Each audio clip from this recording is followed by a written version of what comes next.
Heyo everybody, Haku here with my review for Towato Majutsu no Index 3 Episode 5, or A Certain Magical Index 3 Episode 5. So, either way, you all know that I loved this show. A little bit weird how fast-paced it is. Some of you have told me that it was this fast-paced in the light novels, which I haven't read, though I do know some things that happen, like some characters' names and stuff. So I'm not completely blind, but I'm kind of blind on how the actual story goes. Some of you have told me it is this fast, so maybe it isn't that out of the ordinary, but it seems like they're moving at a crazy pace. But either way, this episode, my review of it's a day late, sorry about that, or not a full day late. But I took notes and watched the episode yesterday, but I wasn't feeling well enough to record. So sorry about that. It should be back up on Fridays as soon as the episode comes out from here on out. Just wasn't feeling too well yesterday. But either way, this episode was titled Dark Matter, so I was hyped from the beginning. But we see Last Order at the beginning. She runs away from the taxi that's taking her back home. And Ueharu is on the case. We get to see Ueharu. She is the cutest. I freaking love her. And she is so cute together with Last Order. But we don't get to see them again. I am assuming they're going to be kind of important because Last Order is with Accelerator in the intro. I mean, I know the characters are kind of like paired in general, so they're typically together. But I think eventually Ueharu and Last Order are going to run into everything that's going on, which is great for Ueharu getting to be kind of an important character. I'm happy for that. But Accelerator gets attacked by Member. And so is Kakine. He is also attacked by a member of Member. But I love how Accelerator, the whole him pointing the gun to himself, it's not just like rule of cool, even though he does talk about having the villains, the bad guy aesthetic, which I think is awesome. But it actually makes a lot of logical sense why he would do that, because like he said, if he reflects the bullet off of himself, he can be totally accurate with it. He can control the vectors to make himself totally accurate. But if he's just pointing a gun at somebody, of course, it's the accuracy of pointing a gun at somebody, but it's even more accurate if he bounces the bullet off of himself. So I actually love how his power works like that. It's really creative and interesting. The doctor guy that attacks Kakine uses something called Mimosa that's some sort of nanotechnology that kind of reminds me of the aluminum dust or chaff or whatever that the guy from, what's it called, Skill Out, I think? That the guy from Skill Out used against Accelerator last season. It kind of reminded me of that, trying to use that, and he said that it can take apart anything even at a molecular level or whatever. But he's screwed. There's no way he was going to stand a chance against Kakine. Kakine completely demolishes him.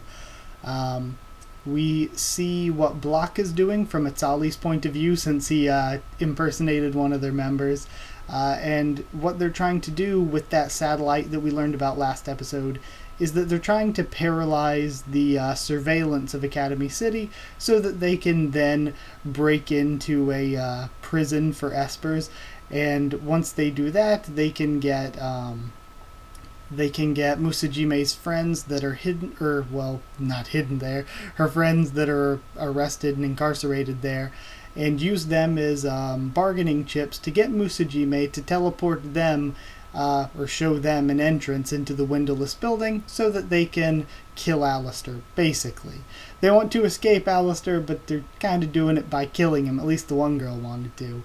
But Atsali makes his move to screw them over by just making noise and making it so that Academy City's forces come out in defense against all of Block and their mercenaries. Atsali is actually really cool this episode because the stuff with the knife, maybe he did that back in Index... Was he in Index 1 or Index 2? I think he might have been all the way back in Index 1, but maybe it was Index 2. But I didn't remember that Atsali could do that thing with the knife where when he reflects Venus off of it, Venus's light off of it, he can then dismantle things. Maybe that was something he could do, because it sounds like something that would have been part of his big evil master plan or whatever. But I didn't remember that he could do that. I laughed Oh my god, though, I laughed so hard, I'm just now remembering this. When I was watching the episode, and he said the name Spear of whatever, and the name in the subs was like taking up almost the entire bottom of the screen. As soon as he said it, I didn't even read it, I just burst out laughing and had to pause the episode, because I was just so done. That name had me dying. It was just a spam of letters across the bottom of the screen. I was dying so hard.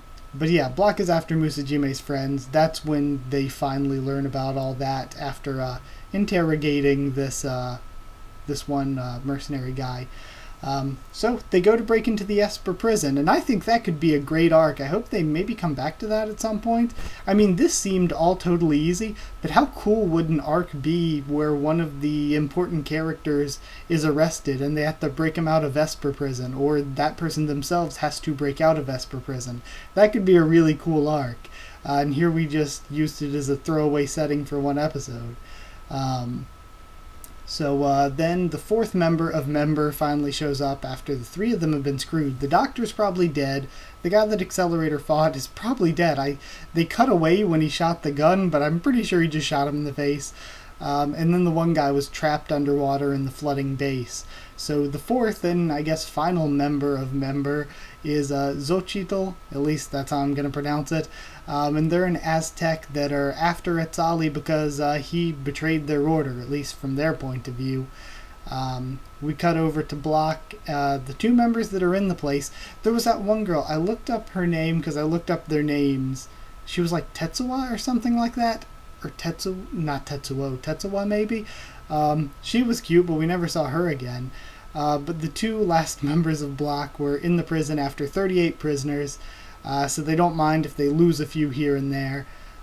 So then that's when Tsuchimikado and... I also like how Accelerator stayed behind and let those two run ahead, but Tsuchimikado and Musajima finally catch up to them, and they list out their plan to escape Alistair, and the girl plans to kill him, and she wrecks her ally, just shoves his face into a wall because killing innocent people, killing kids isn't really on her to-do list.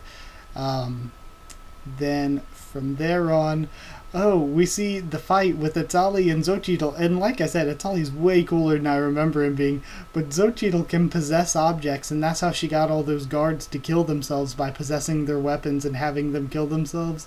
So cool. And in addition to that, she pulls out a Mahuitl, which is like the coolest weapon. I freaking love like really unique weapons like that. It was so badass. So Xochitl, I'm already like one of my favorites. Then Musajime surpasses her limits to beat the one girl in a fight, but one thing I'm confused with is I thought there were AIM jammers, so shouldn't she have not been able to use her power anyway? And also, did it really mess up her ankles or something, like teleporting her partially into the floor? There were some things that were a little bit unclear. Maybe we'll get more explanation on it, but there were some things that were a little bit unclear. So then, we find out that Xochitl fused a grimoire into herself. All that looked cool, and she did it all to kill Etzali. So then we have this one scene that's maybe one of the only negatives I would have, is Etzali has no clue how things got that way with his organization, why they'd send someone to kill him like that, why they would go to such lengths. But the part I didn't like about it is that Etzali's like, well, if she did this, I can do this to save her, and he's listing out all these plans and stuff, but he's saying it out loud to himself, and it just seemed like such a cheesy exposition. He wasn't thinking it or anything, he was just talking out loud to himself in the middle of the fight. So, that was a little bit, not the least clumsy exposition I've seen. Then at the end, Kakine beats info on Item's base out of Frenda. And I know what's coming with that, so I'm very, very, very sad. But yeah, I love the episode, but it did seem like they're rushing a little bit. I know that a bunch of you have said that the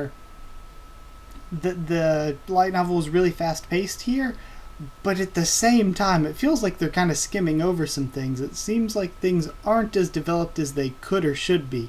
Like maybe this episode should have been spread out over 2 or 3 episodes so we could really take our time and develop and show everything that's going on. But this felt like, okay, we're just going to blow through all of this. And if this is going to be 26 episodes, what are they planning to do in 26 episodes if they're just blowing through things? Like, I loved fast-paced stories so much. But maybe they could slow down just a little bit. Maybe they're moving a little bit too fast. Also, there are a lot of very cool concepts here that I'd like to see come up more. Like the Esper prison stuff I think is really cool. And the, I guess, groups of 4 fighting each other. But the different factions fighting each other I think is really cool. I'd love to see more of that. And yeah, the more I think about it, this could have been spread out over like 2 or 3 episodes. Like maybe this was just a little too fast, because I would have liked to have seen more of most of all the fights and combat and exposition here. I maybe would have liked them to take their time a little bit more. But either way, that's not really much of a complaint, because it was really fun and awesome. And I guess I would probably complain more about a slow story than a fast story. I'm still giving it 9 out of 10. I loved it. 9 Aztec magicians out of 10. So I really enjoyed it. I really like Xochitl. I like Tetsuo too. I wish we saw more of her. And the other girl from Block. She was whatever. Member was pretty lame though. Like, other than Xochitl, and she was kind of using Member, so it makes Member seem even more lame. Yeah, Member's not that great. Neither's Kakine's team. I guess the girl we saw before was supposed to be strong, but it seems like the guy, they already killed one of their snipers. The second sniper was a failure, and I don't remember if they killed him. And the one guy that cut the truck in half, I'm pretty sure Mugino just eradicated the guy. So it seems like, with the exception of Kakine himself, his team might be kind of lame. Because school isn't doing so hot either. But yeah, either way, and compared to all of them, Group is just entirely OP. Etsuali's little spear weapon thing is badass. They have Accelerator. Musujime is extremely useful. She's Kuroko level, but of course, her power itself, her application might not be as strong as Kuroko's, but her power itself is stronger, like we've seen before. So yeah, there's all of that. Also, I'm hoping for more Uiharu as a important character. I'd love to see that. But yeah, they're semi-important at least. I mean, she's not going to be that important. So yeah, like, comment, subscribe, follow on Twitter if you want. I can try to keep you updated there and stuff for the channel, or I can talk to you there if you want. And if you want to talk to me or more of us on Discord about this show or anything else, just ask and I'll give you a link to the Discord server. It's free and open for anyone here. So yeah, that's it. Thank you once again for watching, and I'll see you all next time.